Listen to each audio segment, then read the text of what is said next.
Let's continue to look at the disaster scenarios for every team in my top 25, this time 20 through 16.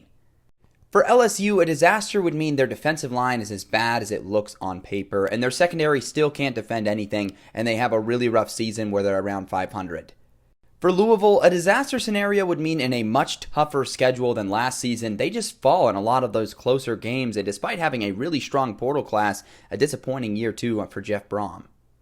For Kansas, the Jayhawks aren't immune to an underwhelming season. They don't have a huge talent gap, and so for Lance Leipold and the Jayhawks, it would mean not being linearly better every year and having a really underwhelming season.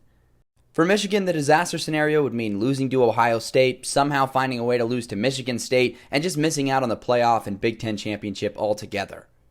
And for Notre Dame, their disaster scenario would be just flopping along and having another underwhelming season that makes people question if Marcus Freeman is their coach of the future.